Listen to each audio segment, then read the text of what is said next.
شرور أنفسنا ومن سيئات أعمالنا أشهد أن لا إله إلا الله وحده لا شريك له وأشهد أن محمدا عبده ورسوله أما بعد رب اشرح لي صدري ويسر لي أمري واحلل عقدة من لساني يفقهوا قولي أعوذ بكلمات الله التامة من كل شيطان وهامة ومن كل عين لامة.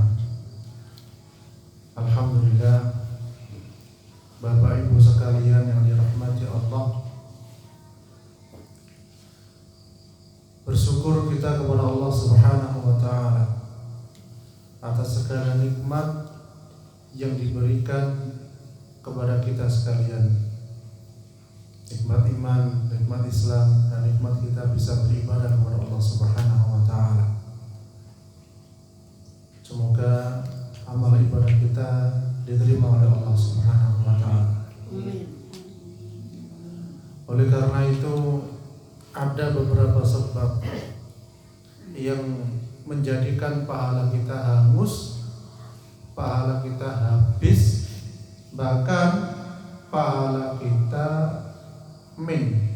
artinya tidak punya pahala.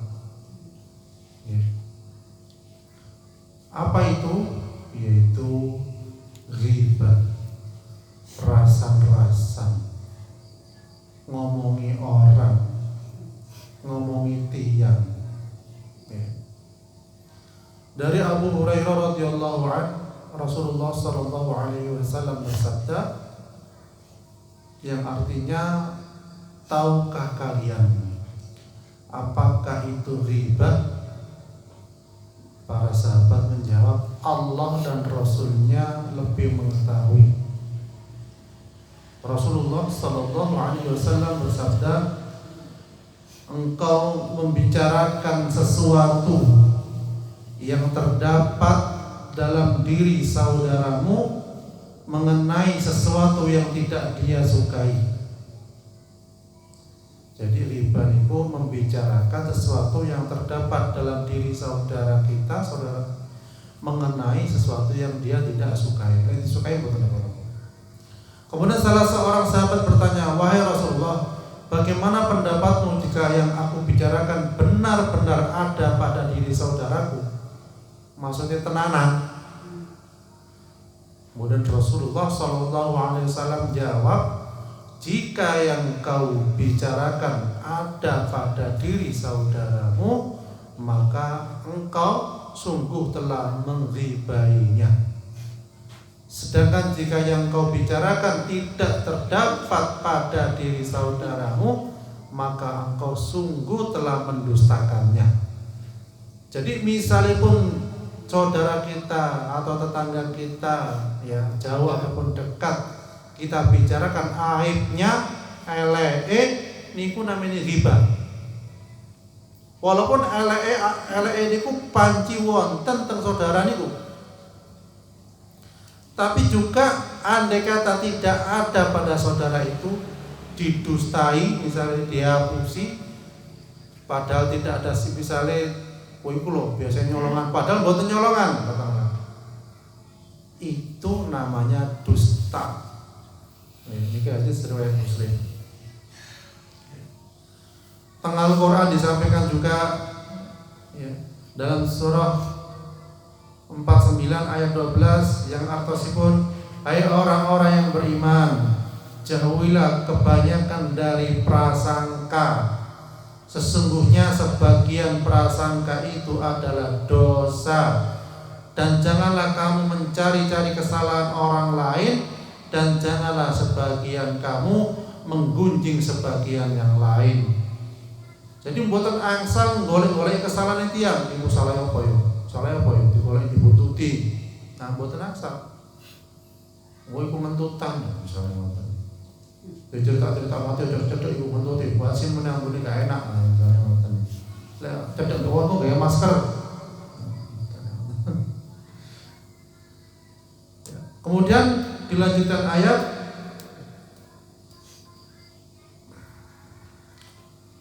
Sukakah salah seorang di antara kamu memakan daging saudaranya yang sudah mati? Maka tentulah kamu merasa jijik kepadanya dan bertakwalah kepada Allah. Sesungguhnya Allah Maha penerima taubat lagi Maha penyayang. Jadi rasa-rasa ghibah itu diibaratkan apa? Makan daging saudaranya. Ini dalam surah Al-Hujurat juga disampaikan ayat 12 ini. Dan janganlah menggunjingkan satu sama lain. Adakah seorang di antara kamu yang suka memakan daging saudaranya yang sudah mati? Maka tentulah kamu merasa jijik kepadanya. Dan bertakwalah kepada Allah. Sesungguhnya Allah Maha penerima taubat lagi Maha penyayang. Dalam riwayat hadis yang lain diriwayatkan oleh Sa'id bin Zaid radhiyallahu anhu, Rasulullah sallallahu alaihi wasallam bersabda, yang artinya sesungguhnya riba yang paling bahaya adalah berpanjang kalam, dawa omongi dalam membicarakan keburukan seorang muslim dengan cara yang tidak benar. Salah sitik situk didawaknya sampai 100. Oh panjang ngono. Padahal nggak tahu sendiri. Kadang tiang sing suka membicarakan kejelekan orang lain iku kadang seringkali untuk menutupi kesalahannya awake dhewe. Gitu? Oh, kok semangat jenengan? Iya memang gitu. Memang bener ya? Benar sekali. Ya, lanjut. Jadi kadang tiang iku ngene wah dari awake dhewe menutup-tutupi. Lek tiang ingkang saleh, tiang ingkang takut kepada Allah niku mboten ngantos nyeritakaken tiang lintu keelekane. Iya. Dia ngoreksi awake dhewe, ya Allah, kula niku salate telat-telat. Misale ngoten nggih. Jadi kiri kurang, ngurusi dunia tok, misalnya ngoten. Jadi introspeksi, ndak koper ngoreksi tiang lintu, gampangane ngoten. Kecuali disanjangi, maksudnya nyanjangi. Misalnya tonggo kita ya ada yang sering utangan, ndak nyaur-nyaur. Panjenengan lewat tiang niku njaluk utang aja dikeki. Soalnya gak nyaur-nyaur. Mboten napa-napa. Supados derek kita mboten keblosok pisan. Nah ngoten nggih. Wonten tiyang ngoten. Insyaallah kan. Mboten nyaur. Mboten itu alhamdulillah mboten dadi korban panjenengan berarti. Nggih. Ada kados ngoten niku. Makhluk kados ngoten wonten mungkin panjenengan dari kepanggil kalau pun sering korban malah nggih. Jadi ngoten. Jadi riba rentenir sing paling bahaya niku panjang kalam, dawa omongi. Jadi kita lek menemukan orang sing dawa omongi gedabrus, nomale sumpah-sumpah. Sumpah niku sanes main-main loh. Sumpah itu untuk perkara yang darurat. Lek masalah utang sumpah tak bayar sumpah. Alamat. Alamat ya. Pasti bayar. Saya setuju. Yang ngomongnya halus itu biasanya melo alusan. Ngerti alusan? Genderuwo demit. Halus tenang. Jadi ngoten. Jadi riba yang paling bahaya itu dawa omongi.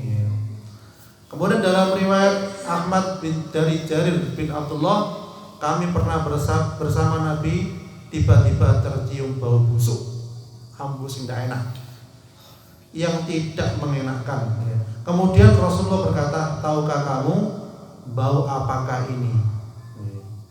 Ini adalah bau orang-orang yang menghibah atau menggosip kaum mukminin. Jadi nanti Nabi kalian sahabat itu mambu sing boten saya sing boten enak. Kemudian diparingi pirsa ambune apa iki? Iki ambune tiyang sing rasan-rasan, gak enak blas. Umpami kita ditunjukkan kados ngeten, wow, mulai dalan tanggul mriki ambune gak enak kabeh. Nah ngoten nggih, soalnya kata sing biasa rasa-rasa. Mungkin sing ndak rasa-rasa siji loro. Sing sregep majelis taklim insyaallah boten rasa-rasa nggih. Alhamdulillah. Jadi ngoten. Ambune gak enak apa lek ditunjukkan. Niki sebagai ibroh, sebagai pelajaran. Iku lambune yang rasa-rasa gak enak. Nggih, jadi ngoten. Kemudian apa bahaya riba itu sendiri? Yang pertama, bahaya riba itu mendapatkan murka Allah Subhanahu wa taala. Seorang muslim yang mempergunjingkan saudaranya dalam hal bukan riba yang diperbolehkan, sama saja artinya ia telah menghina makhluk ciptaan Allah. Jadi ketika nuwun sewu kita semberat yang ireng elek, pesek meneh. Ndak boleh dalam hati kita tuh ngomong, iku lho elek, wis pesek mentutan meneh. Misalnya ngoten. Niku boten asal menyebutkan kita itu nuwun sewu menghina makhluk apa menghina khalik. Lah, jadi boten asal. Oh itu ciptaan Allah, astagfirullahaladzim. Jadi seakan-akan dikhawatirkan kita menghina yang menciptakan, karena itu ciptaannya Allah.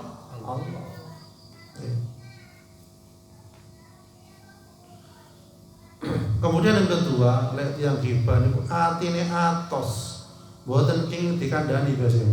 Nek nyeritakno wong al-malik A sampai Z detail. Nek dikandani dhewe mboten purun, ngamuk, nesu kadang. Niku karena apa? Hatinya keras. Mengeraskan hati. Nah, saestu. Nggih. Kemudian yang ketiga, bahaya ghibah itu memicu pertikaian dan perpecahan. Akhirnya diceritakan ke yang lainnya, terjadilah tukaran. Yang tukaran enak mboten? Mboten enak. Tukaran menang-menangan, mari ngono gak ngono ndak nyapa 1 tahun, 2 tahun, 3 tahun, bahkan lebih. Akhirnya setiap ketemu hati ini loro, akhirnya seterusnya auzubillah min dzalik. Jadi kadang penyakit itu disebabkan oleh hati kita yang kotor, dendam, iri hati, benci. Ini kadang penyakit disebabkan oleh itu, mengeraskan hati. Hatinya keras, dia temu waktu gak mempan. Kemudian yang keempat adalah bahaya ghibah itu berani berbuat maksiat. Orang yang senang menggunjing berarti senang berbuat maksiat. Ia boten isin nyeritakaken aib saudaranya piyambak. Dan akhirnya dia tidak takut berbuat dosa. Kemudian yang keenam, bahaya ghibah niku napa? Amal ibadah ditolak kalian Allah. Tekting, mari sholat ngerasani, sholatnya jarang ngerasani, wis nak sholat ngerasani tambah tek. Gitu. Jadi kata nuwun sewu tiyang teng akhirat itu bangkrut itu kata. Bangkrut artinya apa? Wis sholatnya golong kome, ngajine sampai khatam, tapi lambene dawa. Ndak lambene tok dawa sak tangan itu dawa nyolongan, ndak wonten biasa ya. Nauzubillah min dzalik. Jadi ngoten. Oleh karena itu monggo nggih matur prihatin ini kan poso. Kalau ini kita niku Ramadan diajari poso. Poso awake dari makan dan minum, nggih poso lisane dari rasan-rasan atau tiba emosi atau marah dan lain sebagainya. Oleh karena itu kita pun diajarkan supaya tidak terjadi riba, tidak terjadi amarah. Setiap melakukan tindakan kita bismillah minimal. Maaf bismillah. Katanya metu oma bismillah tawakkaltu 'ala Allah la haula wala quwwata illa billah. Naik sepeda nih bismillah majriha wa mursaha inna rabbil alamin. Aku dulu ngapal. Nggih monggo apalan pun izin ngapale mulai sakniki. Karena niku dalane teng swarga kalian nemangaken hati kita mana kita agar dekat kepada Allah Subhanahu wa taala. Jadi ngoten nggih Bapak Ibu sanggup nggih kita nahan supados mboten riba, supados mboten telas amalan-amalan kita eman banget. Nggih. Memang nahan lisan kadang wabot, tapi lebih abot lagi nahan dosa. Nggih. Dosa sak gunung ya abot. Nggih. Jadi ngoten mugi-mugi oleh Allah Subhanahu wa taala kita sekalian dijaga lisan kita dari ghibah, dijaga tubuh kita dari maksiat, dijaga diri kita dan keluarga dari api neraka, sehingga kita bersama-sama surganya Allah Subhanahu wa taala. Al-Fatihah.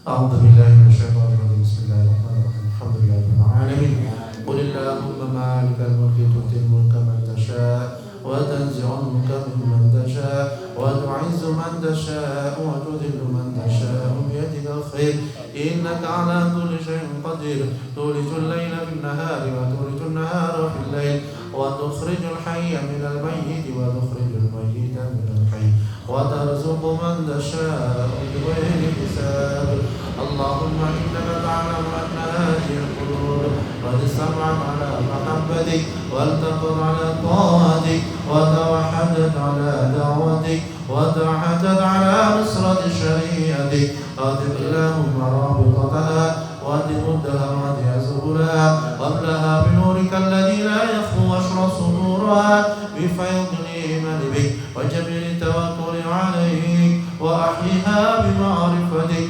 وأمت على الشهادة في سبيلك إنك نعم المولى ونعم النصير اللهم آمين وصل اللهم